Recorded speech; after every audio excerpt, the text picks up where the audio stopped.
the update of MacBook Air 2015. Installing OS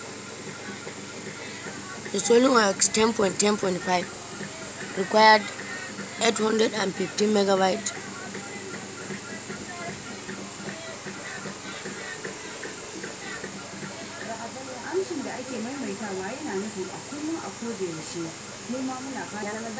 After installation, after downloading, it will restart.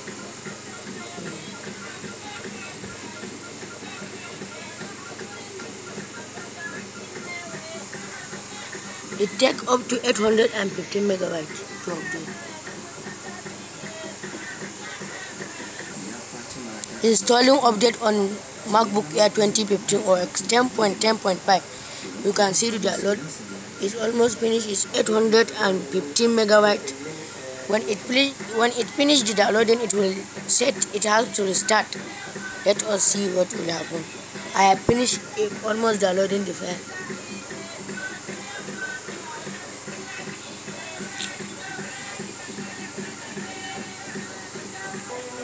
You can see it finished the downloading. It's to restart. Let me restart and see what will happen.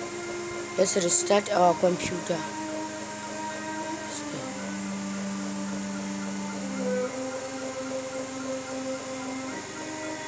You see, installing one item. You see, about 10 minutes.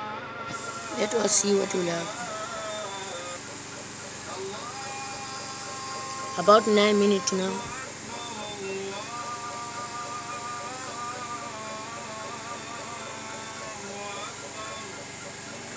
About 8 minutes. You can see.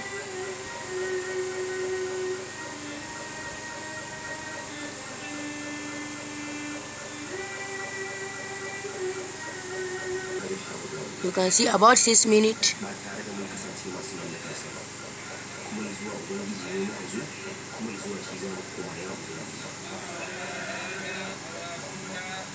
About 5 minutes. About 4 minutes. You can see about 3 minutes.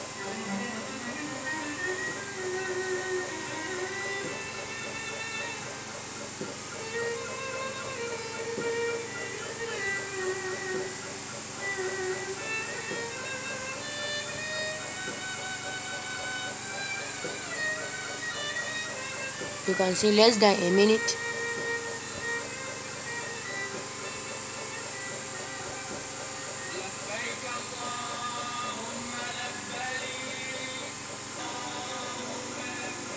You can see restarting.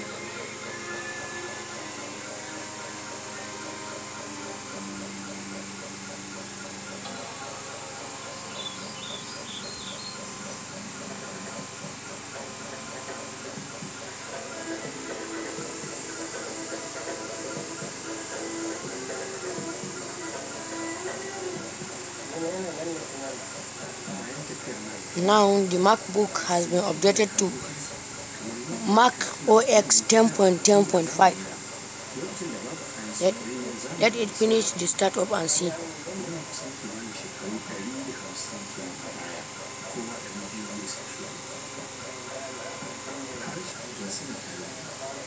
You can see completing installation. About 10 minutes.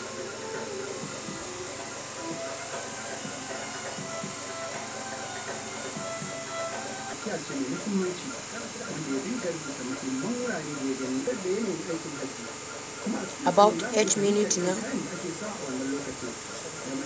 This is completing the installation.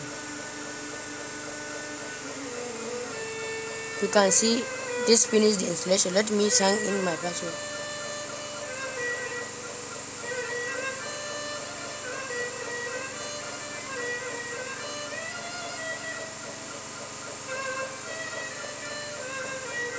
You can see it finished. Let me check.